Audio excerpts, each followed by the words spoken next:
SNS에서 크게 화제가 됐던 한 장의 사진. 두 가지 색깔의 옷감으로 만든 드레스를 촬영한 것인데요.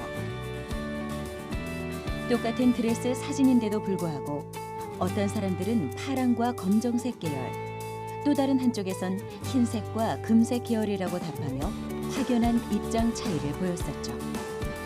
더욱 놀라운 것은 이 드레스 사진뿐 아니라 자켓, 운동화까지. 사람들이 똑같은 물체를 두고 서로 다른 색깔로 인지하는 경우가 적지 않다는 건데요. 우리가 일상 속에서 마주하는 그 수많은 색깔들이 어쩌면 우리가 알고 있는 그 색깔이 아닐 수도 있는 걸까요? 또 우리는 같은 것을 바라보면서도 왜 서로 다른 색으로 느끼고 있는 걸까요? 우리가 보는 색깔에 정확한 기준은 없는지, 어떻게 하면 우리는 실제와 같은 색 그대로 느낄 수 있는지, 지금부터 과학을 통해 색 표준화의 비밀을 탐구해 보겠습니다.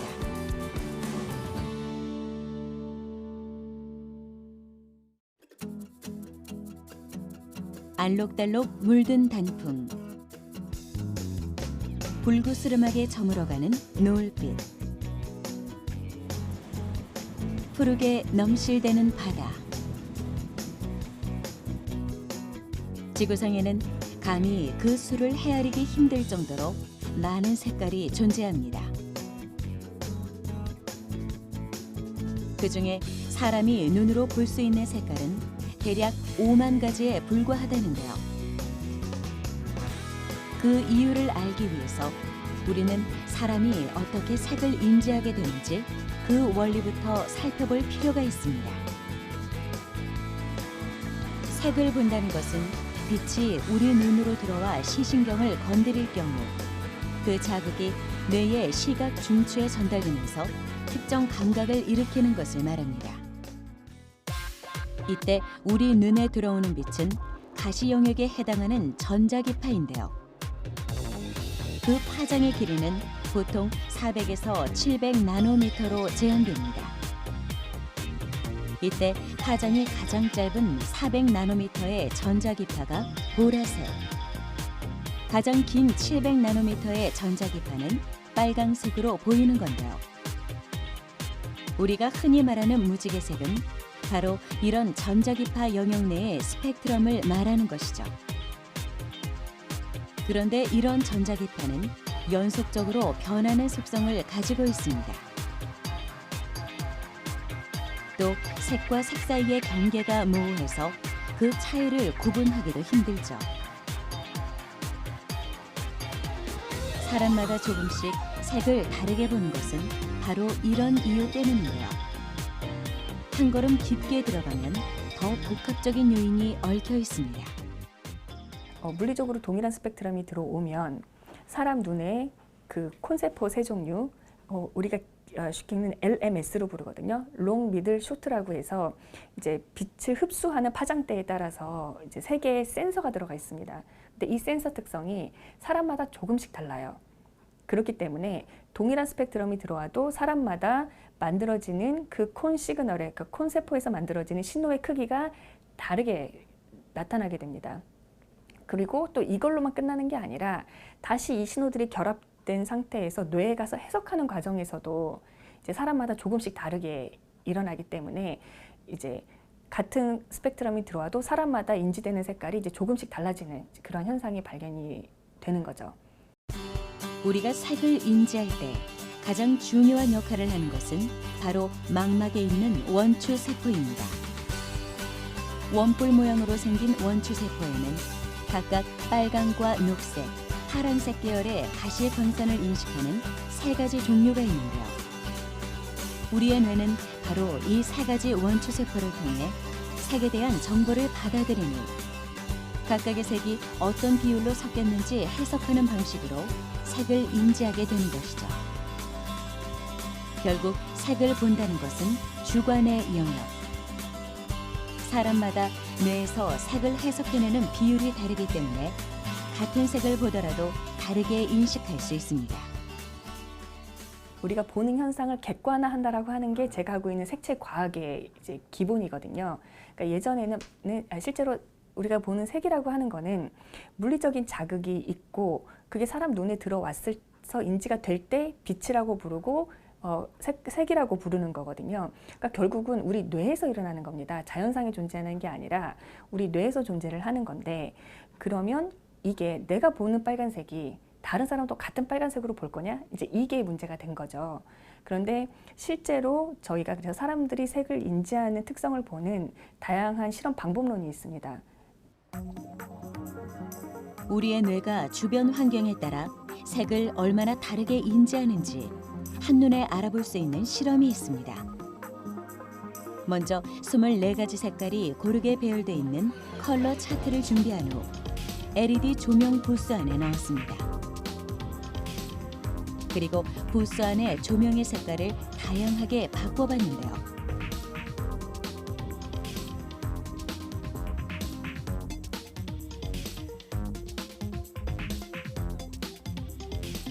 똑같은 컬러 차트라도 조명에 따라 전혀 다른 색으로 보이는 것을 확인할 수 있죠. 같은 물질이라도 그냥 뭐 빨간색이라고 했는데 조명에 따라서 굉장히 다르게 보였기 때문에, 그러니까 이렇게 그냥 빨간색이 아니라 좀 더 정량적인 방법으로 숫자로 색을 표현할 수 있는 방법이 필요하겠죠. 그래야지 이제 그냥 사람들끼리 그냥 빨간색, 파란색이 아니라 이제 숫자로 이제 서로 컬러를 이제 커뮤니케이션 얘기를 할 수가 있겠죠. 그렇다면 우리는 사람에 따라 그리고 주변 여건에 따라 다르게 보이는 색을 어떻게 객관화된 수치로 측정할 수 있을까요? 색을 측정할 때 사용하는 장비는 분광 방사 휘도계. 그 원리는 이렇습니다.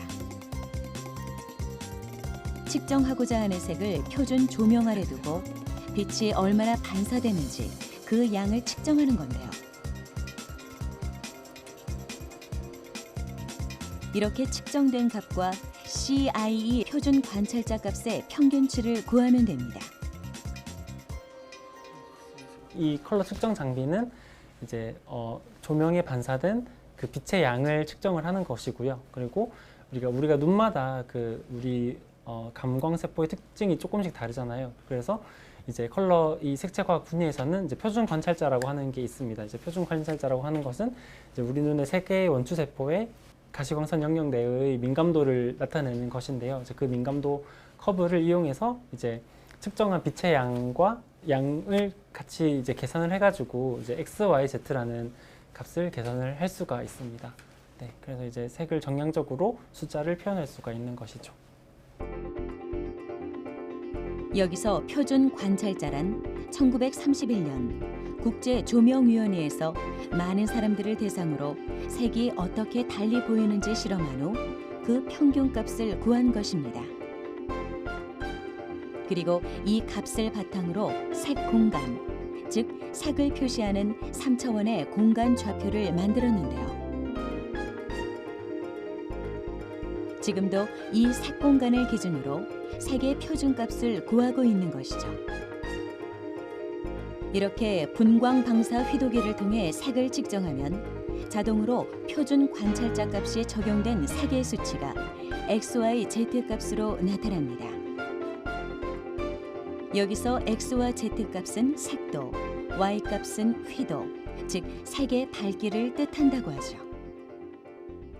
사람의 눈의 특성이 사람마다의 개인차는 있지만 개인차가 있을 때 가장 좋은 방법은 평균치를 취하는 거잖아요. 그래서 여러 명의 사람들을 대상으로 색깔을 어떻게 보는지 실험을 한 다음에 그 평균값을 가지고 표준 관찰자라고 하는 이제 모델을 만들었습니다. 그래서 그거를 기준으로 그러면은 이제 이 표준 관찰자를 이용을 해서 계산을 했더니 얘는 컬러가 얼마야?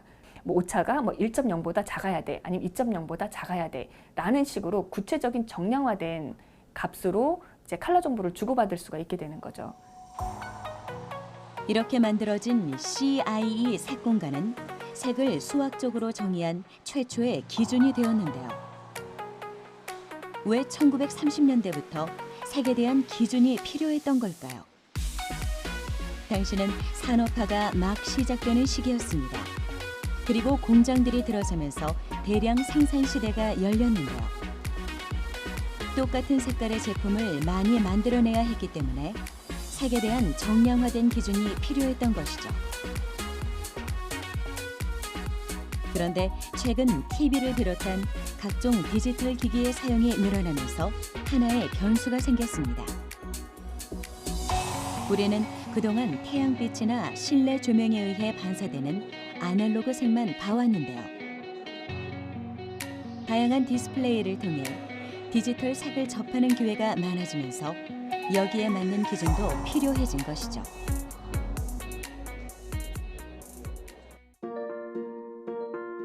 실제로 우리가 일상 속에서 보는 디지털 색은 어떤 기기를 통해서 보느냐에 따라 그 색감이 달라진다는데요. 예를 들어 스마트폰으로 찍은 사진을 TV나 컴퓨터 모니터로 볼 경우 전혀 다르게 보일 수도 있습니다. 또 같은 모니터라 하더라도 표준 주파수 설정을 맞춰야 그 색상을 같게 표현할 수 있습니다. 집안에서 TV를 볼 때는 TV 화면만 보기 때문에 원래 색깔이 어떤 건지를 몰라요. 하지만 그렇게 될 경우에는 프로그램을 만드시는 분 입장에서는 내가 시청자들에게 전달하고 싶은 색깔이 있는데 이게 어떤 색으로 나가게 될지를 모른다라고 하면 이제 문제가 되는 거죠. 그러다 보니까 방송 신호 혹은 뭐 디지털 시네마든 다 컬러 표준이 정해져 있습니다. 그럼 컨텐츠를 만드시는 분들은 이게 레퍼런스, 그러니까 표준 디스플레이를 놓고 거기에 본인이 원하는 컬러가 나가게끔 색깔을 맞춥니다. 그리고 그거를 이제 표준화된 규격에 따라서 전송을 하는 거죠. 최근에는 디지털 색을 더 잘 표현하기 위한 노력들이 이어지고 있는데요. 헐리우드 영화사들이 직접 나서서 색 공간을 25%까지 더 넓히기도 했습니다. 바로 DCI P3라는 색 공간을 새롭게 만들어낸 건데요. 이 기준은 한동안 영화관에서만 쓰이다가 요즘 들어 최신 디스플레이에 적용되고 있습니다. 하지만 최근 SNS 등을 통해 각종 사진과 동영상이 활발하게 공유되고 있는 만큼 어떤 디스플레이를 통해 보더라도 창작자가 의도한 바로 그 색을 표현하기 위해 더 섬세한 기준이 필요하겠죠.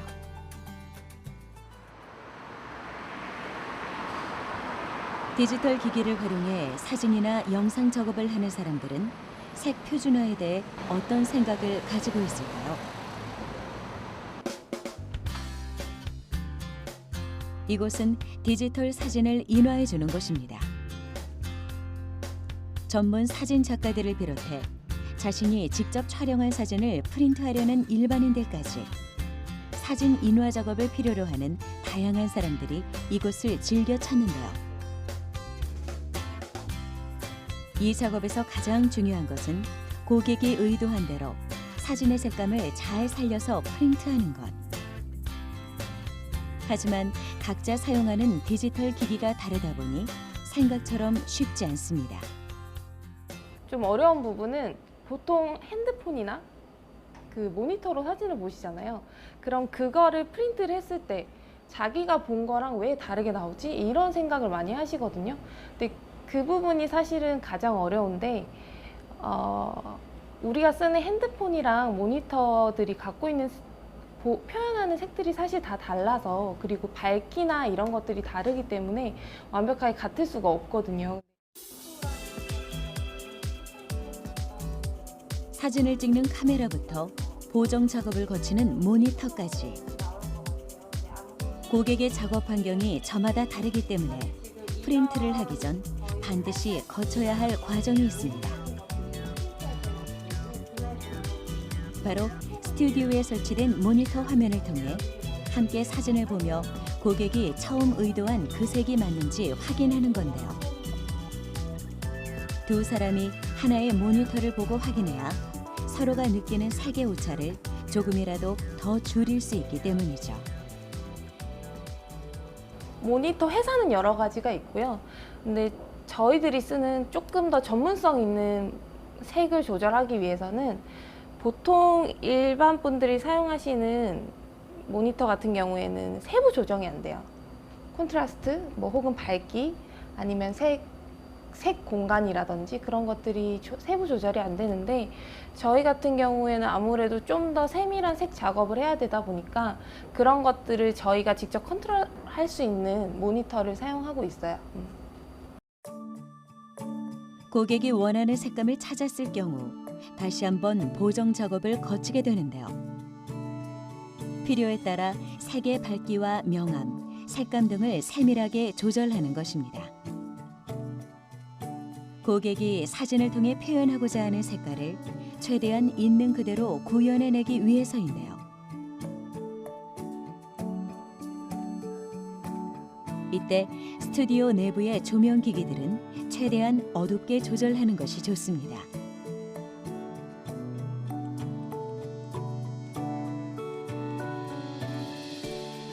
모니터 속 사진의 색이 외부의 빛의 영향을 받아 다르게 보이는 걸 막기 위해서죠. 보정 작업이 끝난 후 사진을 프린트하는 일만 남았는데요. 이때도 사진의 색감을 위해 반드시 고려해야 할 요소가 있습니다. 바로 사진을 프린트할 인화지의 종류입니다. 용지마다 이제 그 회사에서 만들어 놓은 프로파일이란 게 있어요. 이게 프로파일이 뭐 간단하게 설명을 해드리면 이 용지는 어느 정도 두께고 어떤 성질을 갖고 있기 때문에 이런 식으로 색 명령을 내려라 이런 건데, 그래서 뭐 이게 광택이냐 반광이냐 이런 성질에 따라서 용지 회사가 애초에 용지를 만들 때 이제 배포를 해주는 거죠. 인화지는 광택의 유무 그리고 종이의 질감에 따라 다양한 종류로 나뉘는데요. 이런 광택과 질감의 차이가 곧 색의 차이를 만들어냅니다. 그래서 인화지 특성에 따라 어떤 색감이 표현되는지 회사마다 기준을 정해놓고 있습니다. 사진의 색감을 살리는 데 또 하나 중요한 것은 바로 잉크인데요. 일반 사무용 서류를 인쇄할 때는 보통 2개에서 4개의 잉크가 쓰이는 반면 다양한 색감을 표현해야 하는 사진 인화에서는 기본 10개 이상의 잉크를 배합해서 필요한 색을 만들어냅니다.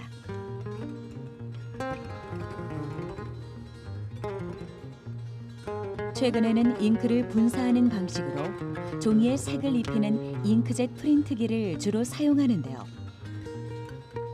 고품질의 피그먼트, 즉 안료를 사용할 경우 색상 밸런스가 좋아 좀 더 세밀하고 자연스러운 색 표현이 가능합니다. 전체적으로 콘트라스트가 좀 약해지는 거거든요. 근데 그게 이제 어울리는 작품이 있고 어울리는 사진이 있고, 이게 블랙 같은 경우에 이게 최종적으로 2장의 사진을 골라 인화지만 다르게 해서 각각 2가지 버전으로 프린트해봤습니다.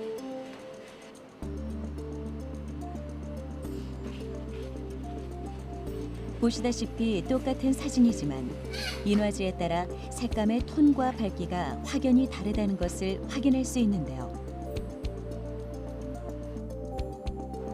이렇게 프린트한 사진도 어떤 조명 아래 전시를 하느냐에 따라서 또 다른 색감을 연출할 수 있습니다.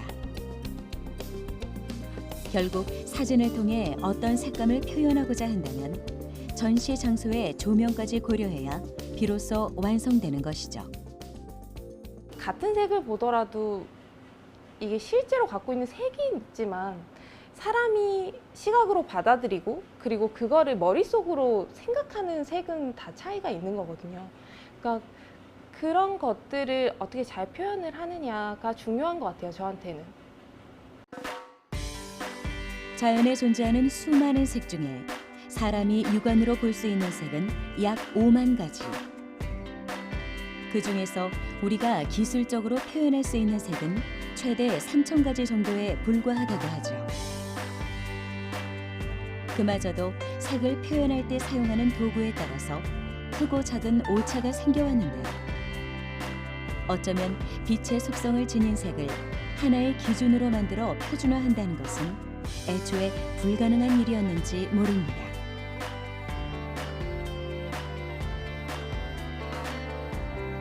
우리가 색을 객관화할 수 있는 방법은 과학적 원리를 통해 색 공간이라는 개념을 만들어낸 것. 그리고 그것을 통해 서로가 느끼는 색의 차이를 최대한 좁히는 것이었습니다. 결국 색을 바라보고 이해하고 표현하는 데 가장 중요한 기준은 저마다의 개성과 취향이 아닐까요? 그것이 우리가 원하는 진짜 본색일 수 있습니다.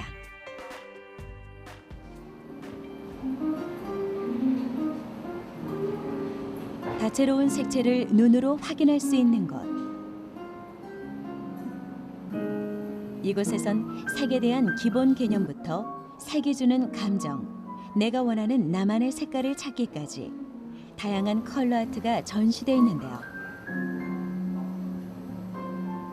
주제는 당신의 색은 무엇입니까? 색을 나를 표현하기 위한 도구로 제시하고 있죠. 사실 이 컬러에서 당신의 색깔이 무엇이냐라고 하는 건 되게 다양한 의미를 가질 수 있을 것 같아요. 가장 좋아하는 색상은 무엇입니까? 혹은 남들이 당신을 바라봤을 때 어떤 색상으로 느낄 것 같나요? 혹은 당신에게 가장 어울리는 색상은 무엇입니까?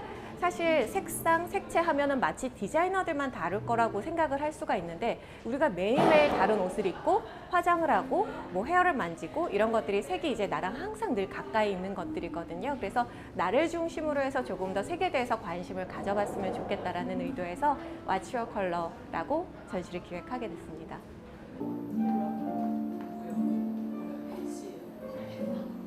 내가 원하는 색을 찾는 것.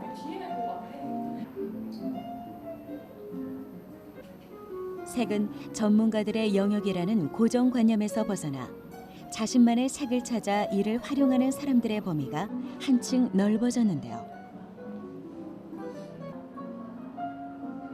내가 좋아하는 색, 나에게서 풍기는 색채적 느낌, 그리고 나를 더 잘 표현하기 위한 색깔. 이렇듯 사람들은 일반적인 틀에 갇혀 있는 색보다 더 다양한 색을 다루고 활용하며 즐기기를 원하고 있습니다. 저희 전시의 목적은 대중들이 색상을 쉽게 즐길 수 있는 것입니다. 그래서 전시 구성을 계절별로 저희가 선정을 해보았는데요. 계절별에도 색상이 굉장히 많아요. 그 중에서도 저희 주요 관람객이 20에서 30대 여성분이시기 때문에 봄에서는 핑크, 그리고 여름에서는 화이트, 그리고 가을에서는 레드, 그리고 겨울에서는 퍼플로 선정을 해서 전시를 구성해봤습니다.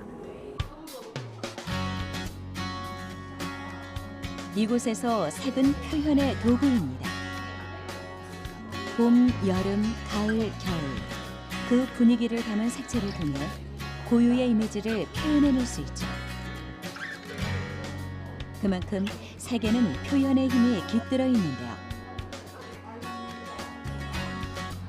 자연에 존재하는 그 수많은 색도 결국 빛의 삼원색, 즉 빨강, 파랑, 초록색을 바탕으로 만들어집니다. 이 세 가지 색깔이 각각 어느 정도의 비율로 섞이느냐에 따라서 다양한 색깔이 만들어지는 건데요. 색깔에 대한 사람들의 관심이 늘어날수록 더 많은 색깔을 만들어내고 싶은 욕망도 커지고 있습니다. 색채에 대한 욕망이 커지고 있는 이유는 색이 곧 우리의 일상이기 때문입니다. 모든 사물에는 특유의 색이 입혀져 있고 이 컬러에 따라 사람들의 취향과 트렌드가 변화하기도 하는데요. 매년 미국의 한 색채 연구소에서는 이러한 변화를 분석해 올해의 색을 선정합니다. 올해의 컬러는 바로 리빙 코랄. 연구소의 표현을 빌리자면 황금빛에 주황색이 더해진 색감 정도로 인식할 수 있는데요.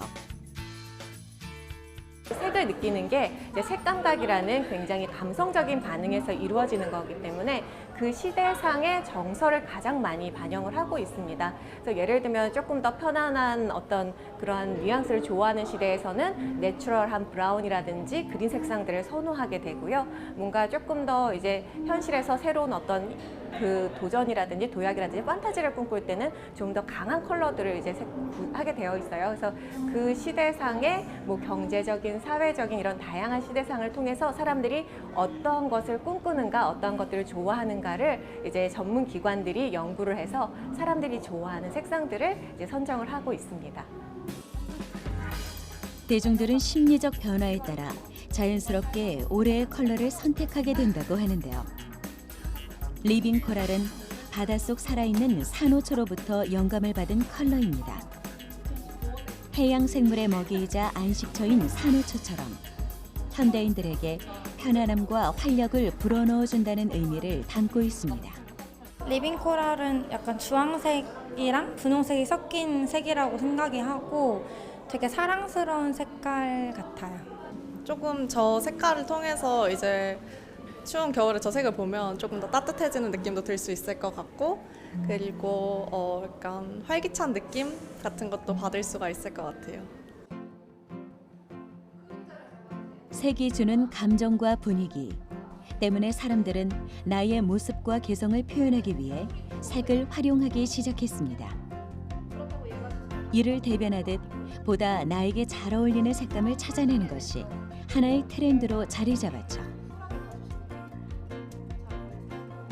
바로 퍼스널 컬러인데요. 퍼스널 컬러란 자신의 타고난 신체적 톤과 조화를 이루어 생기 있어 보이도록 해주는 나만의 색을 말합니다. 사실 이 색깔도 좋고 이 색깔도 좋아요. 사실은 이게 지금 봄 색상이고 이게 겨울 색상이거든요. 이 색상하고 이 색상. 퍼스널 컬러는 주로 사계절의 이미지에 비유해 신체 색을 분류하는 방식으로 활용됩니다. 각 계절의 이미지에서 느껴지는 색채를 이용해 자신의 개성을 연출하는 건데요. 따뜻한 계열과 차가운 계열, 어떤 색을 활용하느냐에 따라 자신에게 생기를 불어넣어 나의 호감도를 높일 수 있는 것이죠. 말 그대로 색을 나에게 맞게 다루고 활용할 수 있는 도구가 되는 셈입니다. 컬러의 유행이 해마다 변화하듯이 색은 사람들의 기호에 맞춰 점차 늘어갈 겁니다. 현대인의 생활 패턴 속에서 자신의 감성을 추구하는 분위기는 계속해서 사회 전체로 퍼져나가고 있기 때문이죠. 그 중심에서 색은 개성을 표현하는 또 다른 수단이 돼줄 겁니다.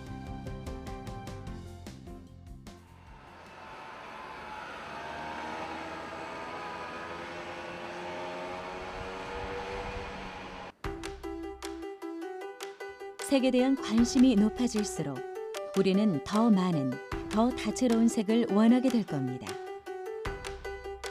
그만큼 모든 물건은 정해진 색을 버리고 형형색색 아름다움을 입게 되겠죠. 이렇게 색은 우리의 생활과 사물에 많은 영향을 미치며 제품화될 텐데요. 제품의 색을 디자인하는 일, 그 역할이 바로 컬러리스트의 몫이라고 합니다. 컬러리스트라는 직업은 색을 디자인하는 건데요. 이 디자인이 제품에 따라서, 소재에 따라서, 환경에 따라서 어떤 색깔을 넣었을 때 훨씬 더 좋은가를 만들어내는 과정입니다. 하나의 상품을 만들었을 때 색깔이 히트를 치면 그 색깔이 그 회사의 이미지를 녹론하게 만들어주는 역할을 합니다. 그래서 명품 같은 경우에 30년, 40년 그 회사 이름만 대도 그 색깔을 연상할 수 있는 그런 것들이 사실은 컬러리스트들이 하고 있는 직업입니다. 컬러리스트는 색채와 관련된 자료를 수집하고 이를 분석해 제품 속에 컬러를 적용하는 일을 합니다.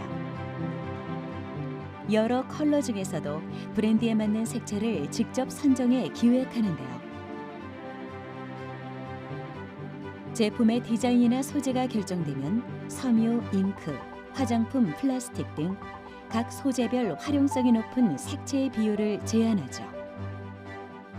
그리고 이미지와 어울리는 색감을 찾기 위해 때로는 색과 색을 섞어 새로운 컬러를 만들어내기도 하는데요. 이러한 과정 속에 최근 새로운 변화가 일어나고 있습니다. 이제 표준화 작업을 해서 색깔을 기준을 만드는 경우도 있지만 이제 전 세계적으로 또 새로운 트렌드를 만들고 싶어하는 회사들이 많아요. 요번에 그 레드 계열이 들어가는 색깔인데 이거 사실 레드는 아닌데 직접 원료를 사막에서 원료를 채취해서 이런 색깔을 만든다라는 걸 제안해 주는 거예요.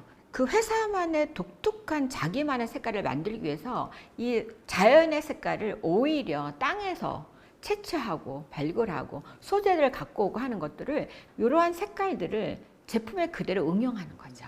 이게 하나의 또 트렌드로 만들어지는 과정입니다. 지금껏 약속되지 않은 새로운 색을 만드는 것. 다양한 색을 제시하기 위해 표준이 아닌 자연의 색을 응용하기 시작한 건데요.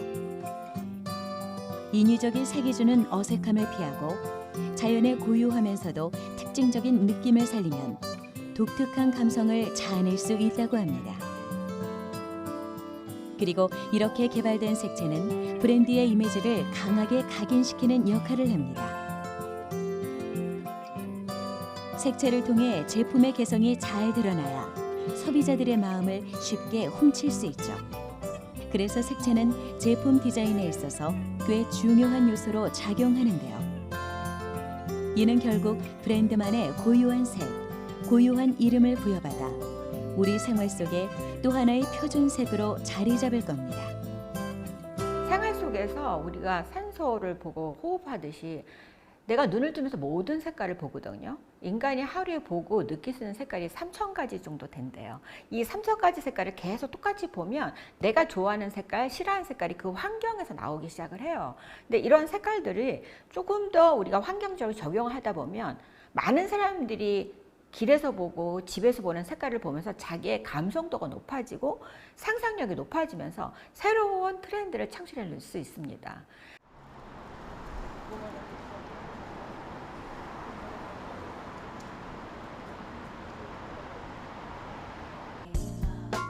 최근 자신만의 공간을 꾸미는 셀프 인테리어에 대한 관심이 높아지며 많은 이들이 찾는 것이 있습니다. 바로 페인트인데요. 인테리어는 주로 하나의 통일된 컬러를 사용하는 경우가 많습니다. 하지만 강렬한 색채를 활용해 포인트를 준다면 밋밋한 공간에 특색을 불어넣을 수 있어 많은 이들이 활용한다고 하는데요. 페인트는 한 번 칠하면 색을 바꾸기 어렵기 때문에 실패하지 않으려면 신중하게 골라야 하죠.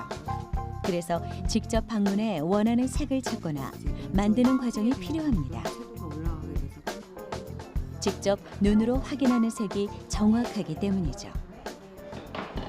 요즘에는 온라인이나 SNS로도 충분히 컬러들을 많이 볼 수 있는데, 그래도 온라인 PC나 스마트폰 같은 경우에는 모니터, 사용자가 보는 모니터의 해상도에 따라서 색이 좀 상이할 수 있기 때문에 직접 페인트를 발랐을 때 연출되는 느낌이라든지 색상을 정확하게 보시려면 여기 페인트 샵에 있는 그런 표준화된 컬러 체계 시스템, 이 컬러 칩을 통해서 보고 직접 골라야지 그 색을 정확하게 고를 수 있거든요. 디지털 디스플레이를 통해 확인한 색은 실제 발색했을 때 나타나는 색과 다를 수 있습니다. 채도와 명도의 차이뿐만 아니라 페인트 자체의 미세한 색감 차이를 확인할 수 있어 직접 눈으로 확인해야 하죠. 뿐만 아니라 색은 조명에 따라 다른 색으로 보일 수 있다는 점을 주의해야 하는데요. 이곳에선 이러한 모든 요소를 고려해 원하는 느낌을 표현할 수 있도록 체계적인 컬러 시스템을 제공하고 있습니다. 셀프 인테리어의 목적은 효과적인 공간 구성과 분위기 연출, 다소 밋밋할 수 있는 공간을 생기 넘치게 꾸미기 위해 다양한 컬러의 페인트를 입히는 건데요. 이때 페인트에 또 다른 효과가 나타난다고 합니다. 벽지 같은 경우에는 다양한 텍스처들이 있는데, 이 밋밋할 수 있는 그냥 흰색 벽지에 페인트로 색을 입히게 되면은 더 질감들이 극대화돼서 예쁘게 연출될 수 있고요. 이런 무늬나 몰딩 소재의 나무 같은 경우에는 밑색이 이제 나무 소재이다 보니까 프라이머로 먼저 색을 초기화 시켜주고 페인트를 바르게 되면은 그 색을 더 정확하고 예쁘게 연출할 수 있습니다. 벽지에 문이나 몰딩 위에 칠한 페인트는 잘 보이지 않던 질감을 살려주는 역할을 합니다. 어떤 컬러를 사용하느냐에 따라 그 질감도 다양한 형태로 나타나는데요. 때문에 연출하고자 하는 분위기에 맞게 원하는 색을 선택하는 것이 중요하겠죠. 그렇다면 이렇게나 많은 색 중에 내가 원하는 색상이 없다면 그 컬러는 어떻게 만들 수 있을까요?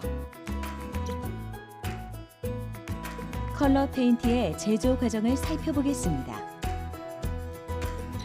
이것이 바로 원하는 페인트의 색을 만들어주는 자동 조색 장치인데요. 정확한 색상 값을 분석 후 각각의 필요한 도료를 섞어주면 표현하고자 하는 빛깔을 만들어준다고 합니다. 저희는 1950가지 색상을 가지고 있는데요. 이제 미리 가공시켜 놓은 상태로 갖고 있는 게 아니라 16가지 베이스 색상을 이용해서 그걸 조합해서 이제 기호에 맞게 이제 제공을 하고 있습니다. 그래서 이제 저희가 컴퓨터에 이제 컬러 코드를 입력하게 되면은 이제 자동적으로 그 색상들이 조합이 돼서 이제 원하는 색상을 만들고 있는 시스템입니다. 이곳에서의 조색은 기본 색상인 16개의 컬러를 사용합니다. 도료의 양을 조절해 색을 구현하는 건데요. 이곳의 보유 컬러는 1950가지. 이 중 원하는 색의 코드를 입력하면 그에 필요한 기본 색과 혼합할 양이 정확한 수치로 계산됩니다. 보통의 페인트는 화이트 색상에 원하는 색소를 넣어 혼합하는데요. 이때 양이 많은 원색을 우선으로 섞어주고 이후 짙은 색을 혼합하며 명도와 채도를 조절한다고 합니다. 색의 조합이 끝났다면 조색제와 기본 도료를 섞는 것으로 마무리되는데요.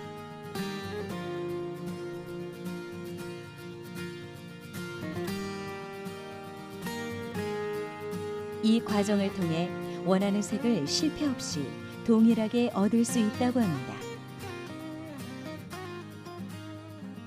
컬러 자동 조색 시스템을 사용하고 있기 때문에 가장 많이 고객들이 선택하는 컬러의 데이터들이 있어요. 그런 데이터 수치들을 분석을 해서 가장 많이 선호하는 컬러들 중에서 가장 실패가 덜했던, 고객들이 교환을 많이 안 했던 그런 컬러들을 이제 추천을 해드리면 좀 더 선택이 쉬워지죠. 새로운 색을 만들 수 있게 되면서 자유로운 색채 표현이 가능해진 시대. 이러한 추세에 발맞춰 색의 종류도 활용도 점차 그 범위를 넓혀나가고 있는데요.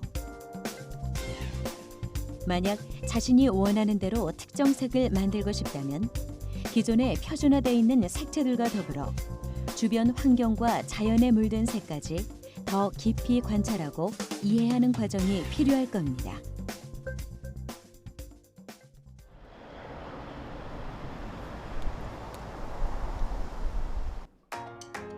자연의 색을 찾아 그것을 실제로 구현해내는 작업은 우리의 일상 속에서 흔히 이루어지고 있습니다. 이곳은 생활을 컨셉으로 한 수제 케이크 전문점입니다. 수많은 자연물 중에서도 다양한 색감에 대한 영감을 받을 수 있는 것은 단연 꽃이죠. 천연의 아름다움을 지닌 꽃에서 색에 대한 힌트를 얻어 케이크로 재탄생시킨다고 합니다.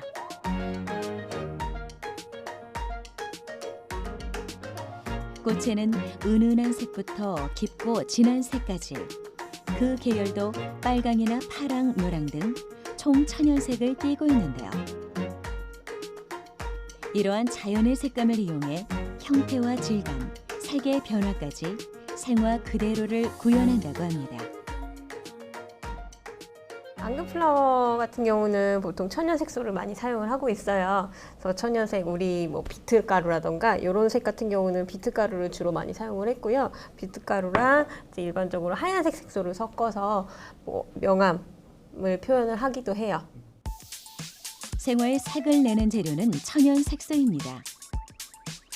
붉은 계열은 비트, 노란 계열은 단호박, 초록 계열은 쑥 등 원료까지도 자연에서 추출한 건데요. 이 천연 컬러를 흰 앙금과 섞어 원하는 색을 만들 수 있습니다. 색감의 명암과 채도에 맞게 섞는 비율을 달리 하는데요.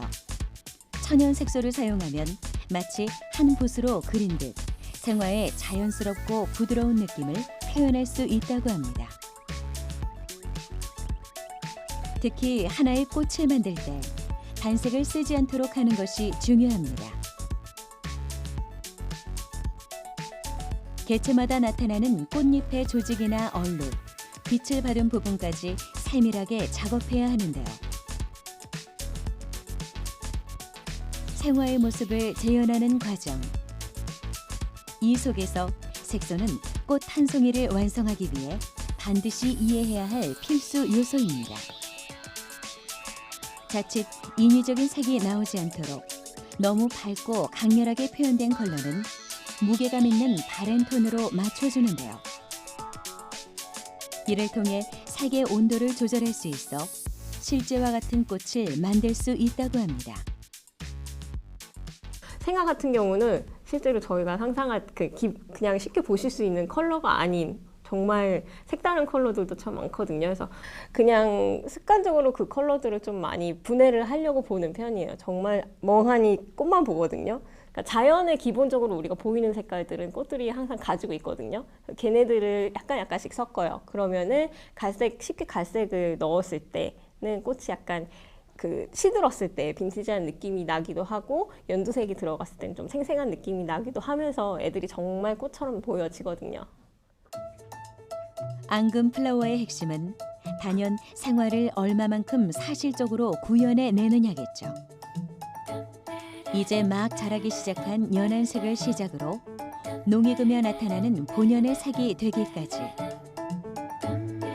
밝고 어두움의 채색을 디자인할 수 있도록 색을 분해해보는 노력이 필요합니다.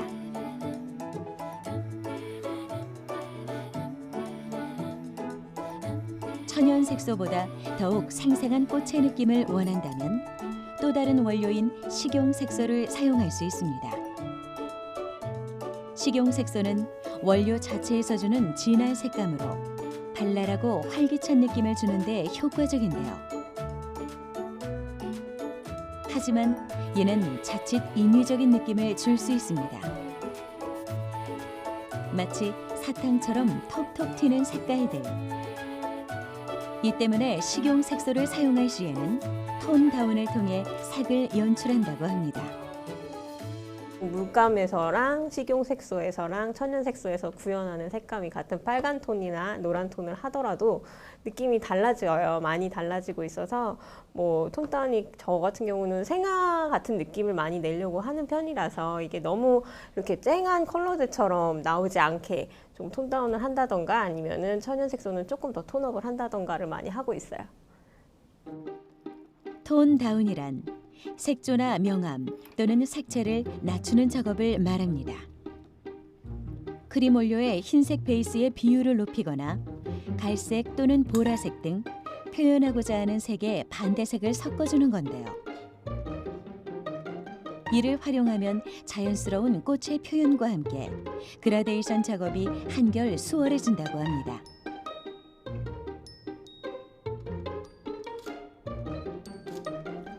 마치 꽃다발을 얹은 듯 아름다운 케이크.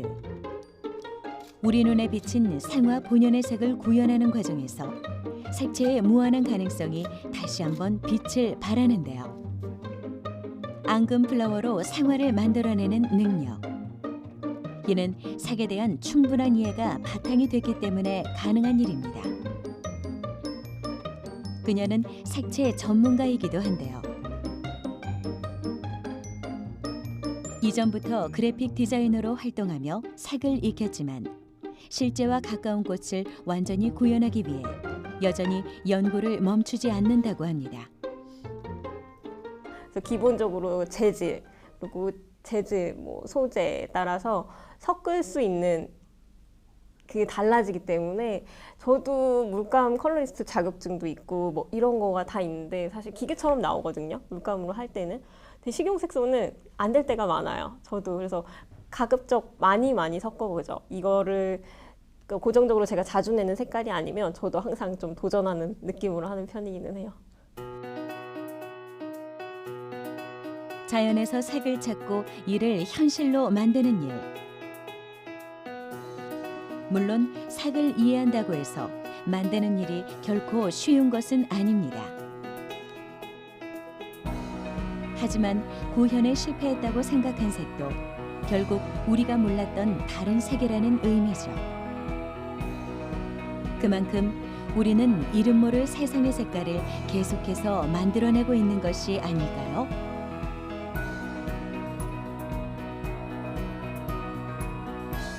세상엔 헤아릴 수 없는 수많은 색이 존재합니다. 때문에 이를 보고 느끼며 공감하기 위한 기술이 필요한 건데요. 우리가 말하고자 하는 진짜 본색. 사실 색의 정의는 내가 받아들이는 사물에 대한 새로운 시선일지도 모를 일입니다.